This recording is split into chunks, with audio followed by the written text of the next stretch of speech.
Agradecendo a belíssima palestra da Flávia Oliveira.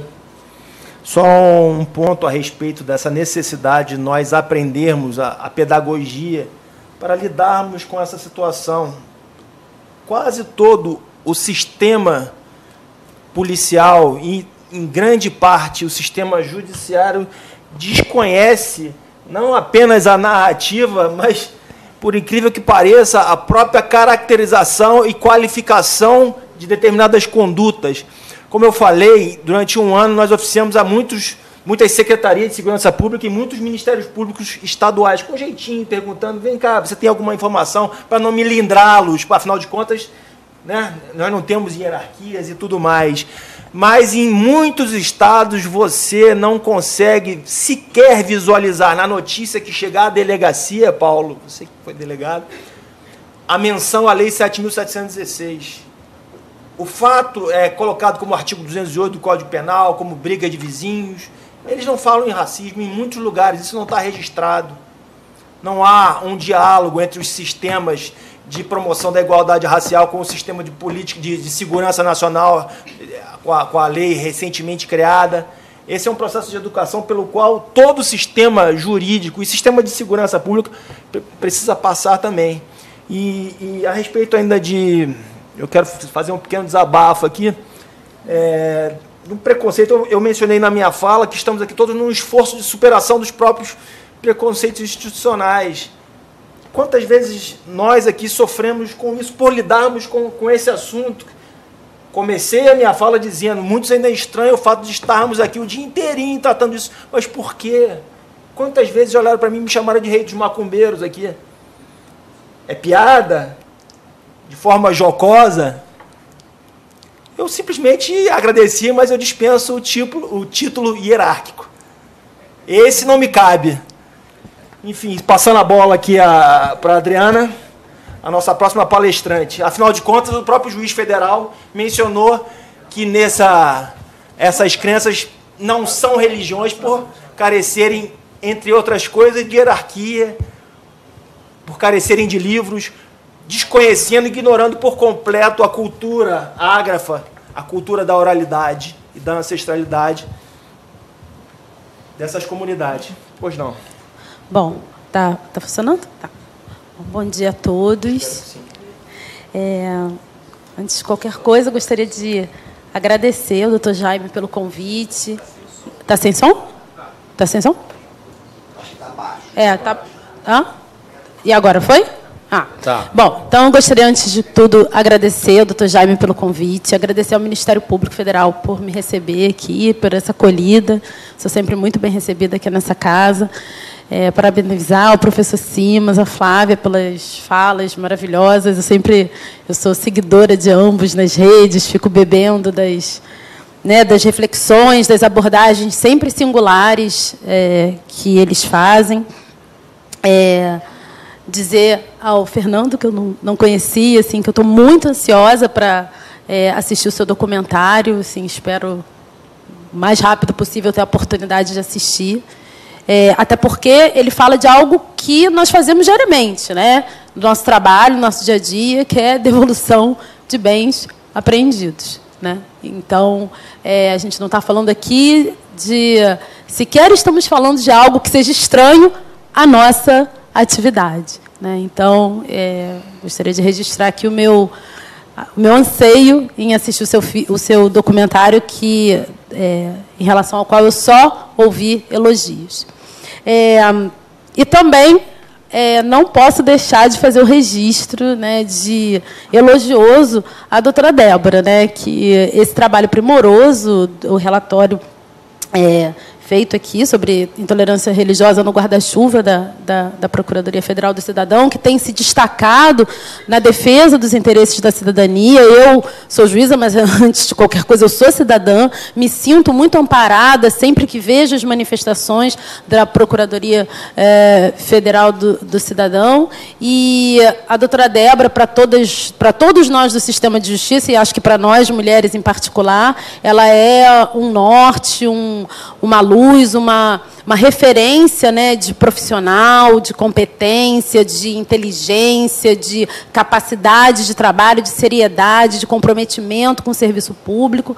Então, eu acho que é importante que, nesse momento, todos nós estejamos sempre ratificando a relevância dela e a importância de que a sua independência seja preservada.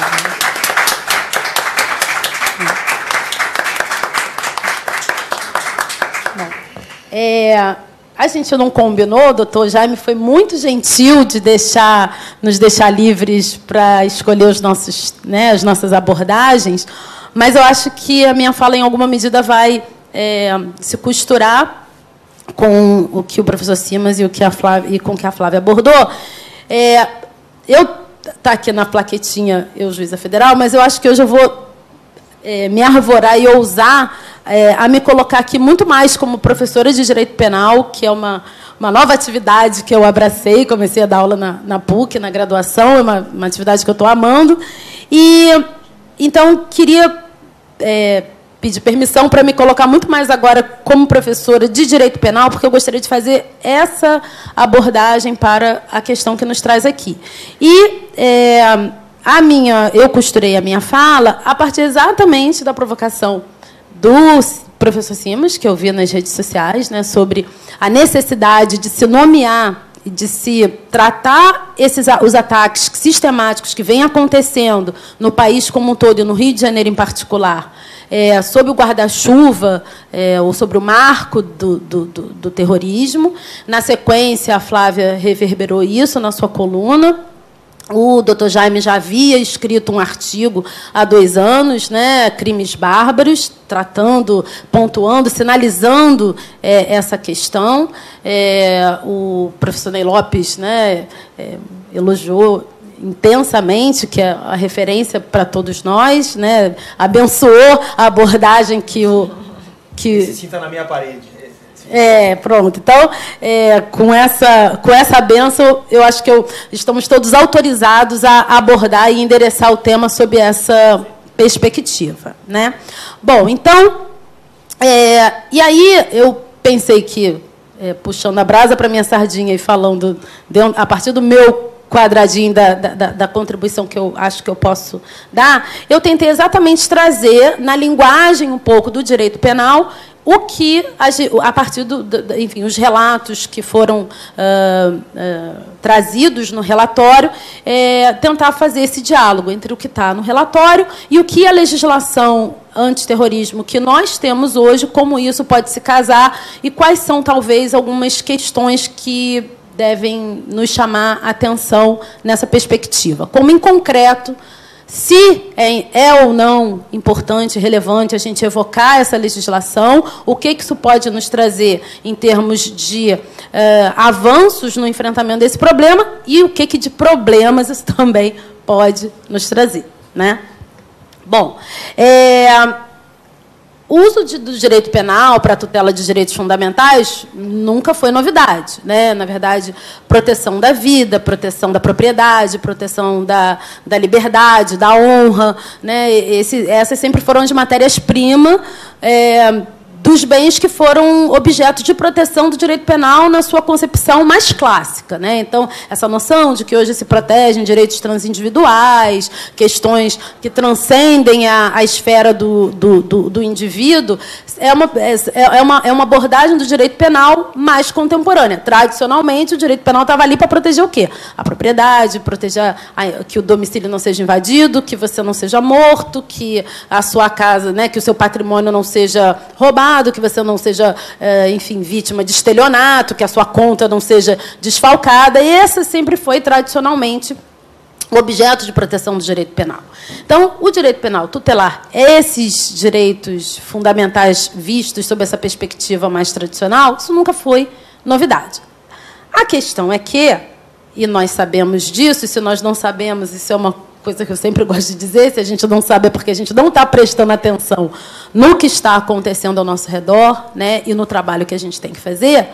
O direito penal ele nunca foi estruturado para proteger qualquer vida, qualquer liberdade e qualquer propriedade, né? Então, há uma série de autores que vão falar sobre isso de maneira muito mais apropriada do que eu, sob a perspectiva da história, da filosofia, da ciência política, para que a gente, nos oferecendo chaves de leitura, para nos mostrar quais são as vidas, quais são as propriedades e quais são as liberdades que vão ser protegidas por essa ferramenta, por esse braço mais violento do direito, né?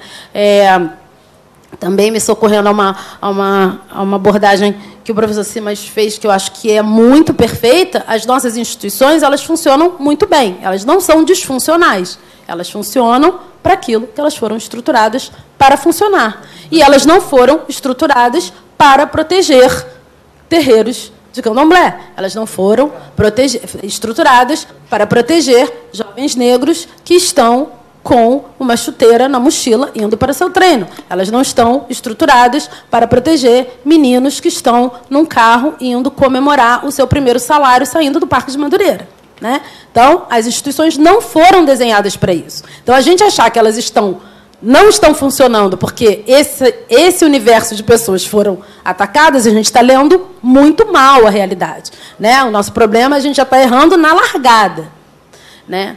Então, e isso aqui eu não estou sendo, obviamente, prescritiva, eu estou sendo descritiva, né? Eu não estou dizendo aqui nenhuma novidade. Bom, só que, a partir dessa lógica, né, e que é uma lógica perversa, nasce o estranhamento e o desconforto quando essas vidas que não são preserváveis, essas propriedades que não são passíveis de proteção, né, como os indígenas, os quilombolas, né, as pessoas que vivem nas comunidades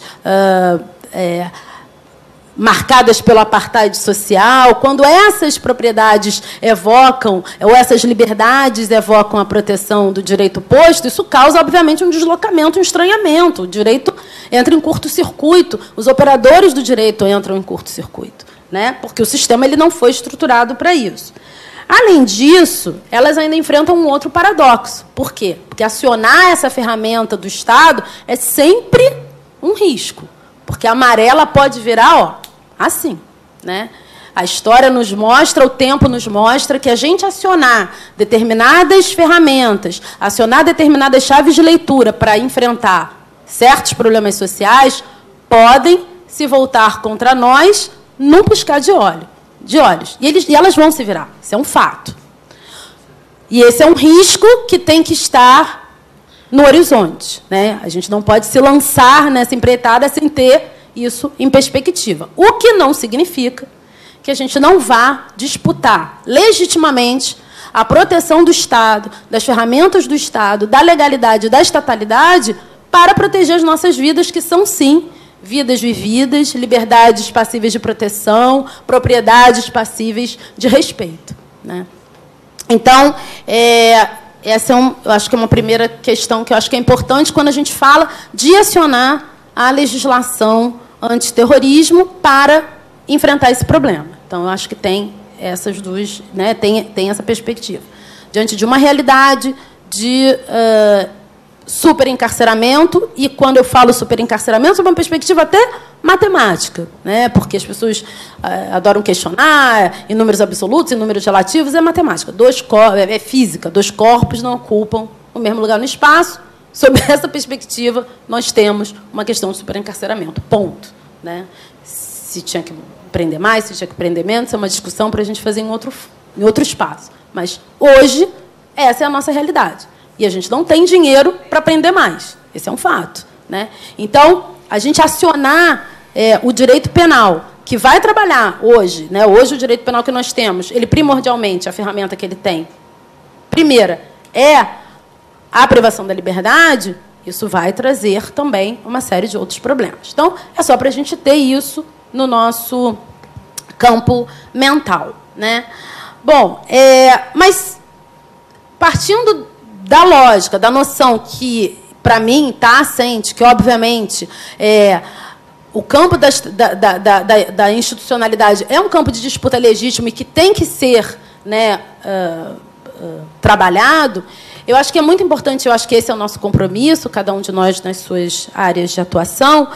Nós temos que pensar organizadamente como as ferramentas que nós temos se encaixam e vão dar resposta para esses fenômenos que estão aí postos. E aqui a gente está falando de proteção de bens sob a sua ótica, exatamente nessa perspectiva do direito penal mais clássico, porque a gente está falando aqui de destruição de patrimônio, de destruição de integridade física, a gente está falando de ataque à vida, né? A gente está falando de lesão corporal, de tentativa de crime contra a vida, de destruição de patrimônio. O relatório fala de incêndios, fala de tentativas de homicídio, de proteção de criança e adolescente. É criança que está andando na rua e toma pedrada na cabeça, né? Então, assim, isso é a barbárie, né? Assim, isso é abaixo do Estado robesiano, né? Eu falo, sobretudo, em infundir um terror a uma comunidade inteira. Exatamente. E interferir drasticamente no modo de viver dessa população. Exatamente. Vive privada disso, desses preceitos básicos, fundamentais de existência. É mais disso. Isso. Bom, a Lei 12.850, que é muito mais conhecida por conta da colaboração premiada, que, enfim, né, estampa os jornais de noite e dia, ela foi originalmente editada para tipificar, para os que não são do direito, né, para, digamos, descrever o crime de racismo, de organizações criminosas, né?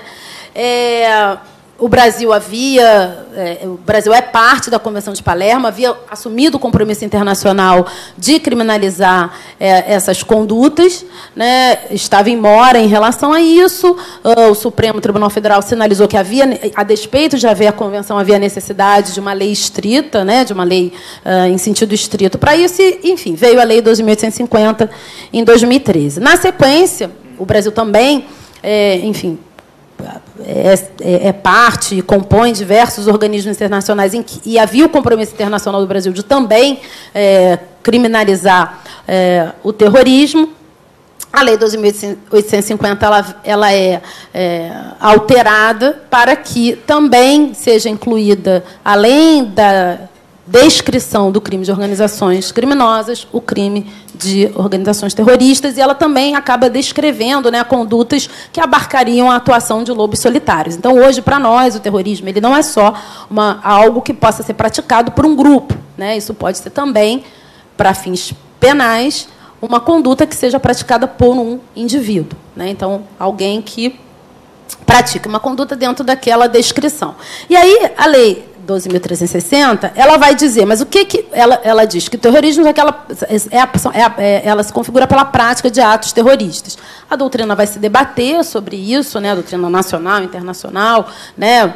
Florestas escritas para se tratar desse tema e se tentar desenhar isso, mas a lei ela vai dizer o seguinte: o terrorismo consiste na prática por um ou mais indivíduos dos atos previstos neste artigo por razões de xenofobia, discriminação ou preconceito de raça, cor, etnia e religião, quando cometidos com a finalidade de provocar terror social ou generalizado, expondo a perigo pessoa, patrimônio, a paz pública ou a incolumidade pública. Aí, na sequência, o parágrafo 1º ele vai dizer quais são os atos, né, que, em direito penal, né, tecnicamente, a gente vai descrever como condutas, que vão por meio dos quais, né, esses atos terroristas vão se exteriorizar. Então, ele vai dizer usar ou ameaçar usar transportar, guardar, aportar produtos químicos, nucleares e tal, não é, por enquanto, esperamos o nosso problema, né? Depois ele vai tratar da questão de sabotagem, de tomada de meios de transmissão, de transporte, serviços públicos, hospitais.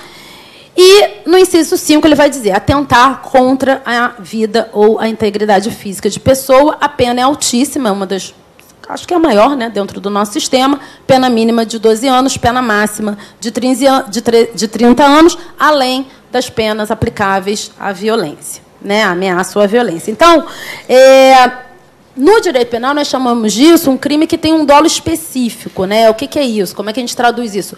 Ele exige do agente um especial fim de agir, né?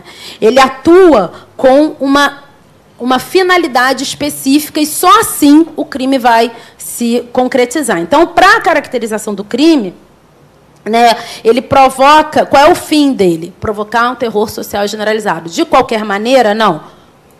Por meio daqueles atos que eu acabei de dizer. De qualquer forma, não. Expondo a perigo, bem, patrimônio e tal. Né? Por qualquer motivo, não. Por xenofobia, né, por motivo religioso, por racismo e tal. Então, me parece, partindo dos dados que o doutor Jaime traz no relatório, que não há muita dificuldade em a gente enxergar que algumas dessas condutas, né, que estão ali descritas caminham para encaixar aqui. Né?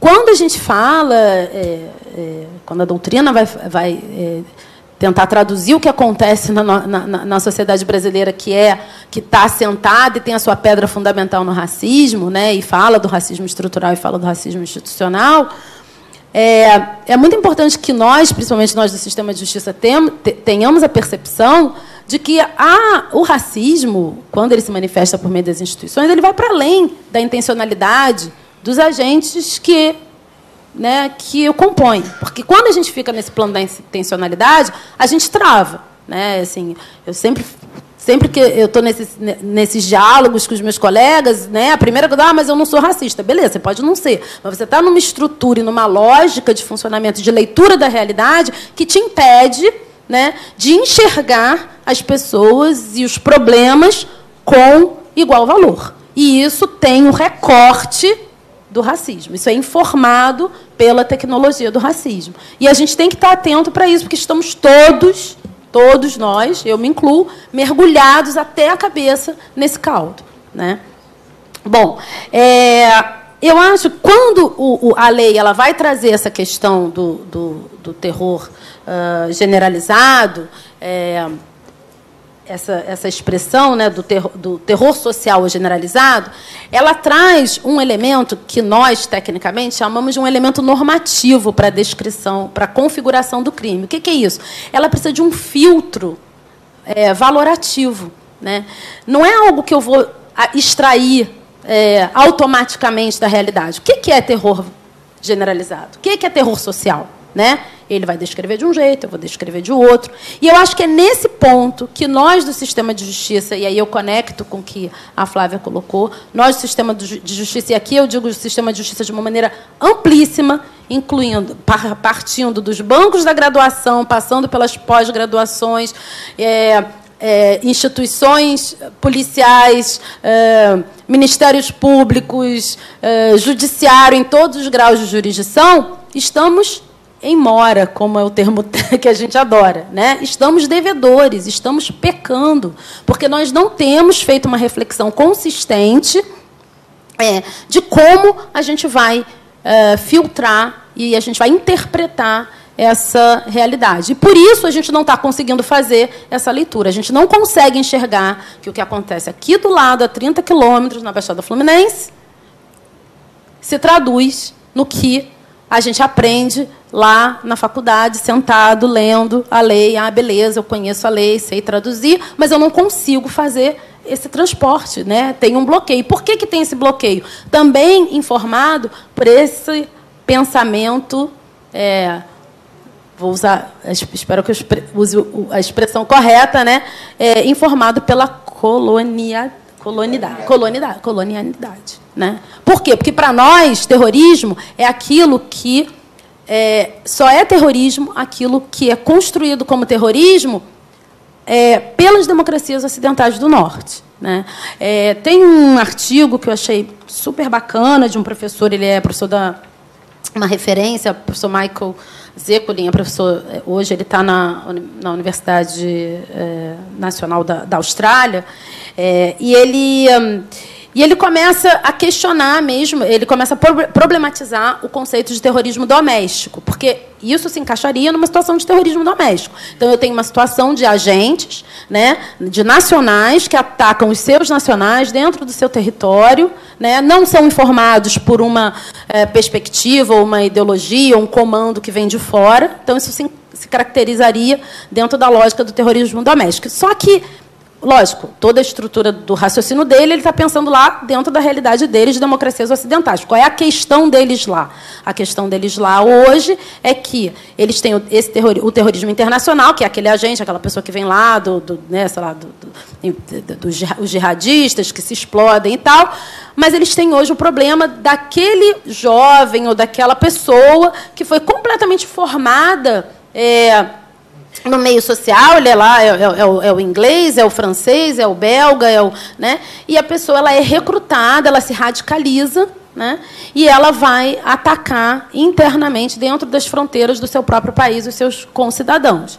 Só que ele vai dizer que, olha, há quem faça isso por razões internas, né? E aí o exemplo lá mais clássico, aquele cara lá, aquele bomber lá do atentado de Oklahoma, como você vai ter aquelas situações daquelas pessoas que estão informadas por essa lógica, né, do islamismo deturpado, né, desses radistas, enfim. Né? E essa atuação deles é uma atuação que também vai para além daquela pessoa que simplesmente é recrutada e que viaja e que depois volta e se explode. Né? Isso vai se configurar por condutas várias, né? De financiamento, de suporte, de treinamento interno. Então, eles têm lá uma problemática completamente diferente. E aí, nós queremos ler. Né, nós acabamos só nos informando. O nosso raciocínio, né, pelo menos nós aqui, eu estou falando pelo menos da realidade do sistema de justiça, o nosso referencial do que é terrorismo é isso. E aí a gente não consegue entender que aquilo que acontece do nosso lado, né, também está pautado por essa lógica. Então, na verdade, a minha fala, eu acho que é muito mais assim, um convite no qual eu me incluo para que todos nós, né, comecemos a refletir seriamente, especialmente nós do sistema de justiça, né, como a gente realmente vai fazer essa tradução né, desses institutos para que a gente possa ler a realidade que nos cerca, os problemas para que a gente possa oferecer respostas consistentes e estruturadas para um problema que é seríssimo, né, e que é crescente. Né? Tem um livro, embora ele não esteja tratando disso, A Guerra, que foi de 2 professores da USP, falando sobre a questão do crescimento do PCC. E o que a gente extrai daquele livro? Né? Que, para o PCC, quanto pior, melhor. Né? Quanto mais o Estado brasileiro bate cabeça, quanto mais a gente encarcera, quanto mais a gente, enfim, quanto mais a gente inviabiliza acesso a políticas sociais, quanto mais a gente enfraquece defensoria, para eles está ótimo, porque vai aumentar a clientela deles. E eu acho que, fazendo um paralelo, a gente tem que prestar atenção nisso. Né? Porque o colega que encontra com você no corredor e diz, né, por que pensar isso? Não existe perseguição religiosa no Brasil. Ele está fazendo um grandíssimo favor, né, a esses grupos organizados e esses grupos criminosos, sejam eles facções do tráfico, sejam elas milícias, sejam milícias associadas ao tráfico, né? Ele está fazendo um enorme favor a esses grupos em invisibilizar esse problema, porque para ele está ótimo. Quanto menos o Ministério Público enxergar esse problema, quanto menos as autoridades policiais enxergarem esse problema com a gravidade e o tom que eles têm, melhor. Ótimo. Vou trabalhar sem ser incomodado. Né? Então, criminalidade organizada, ataque a questões, a violação de direitos, combate à corrupção? Eu trabalho numa vara de lavagem de dinheiro, de crime organizado. Eu sou a última pessoa a falar contra o combate à criminalidade financeira de elite sofisticada. Né?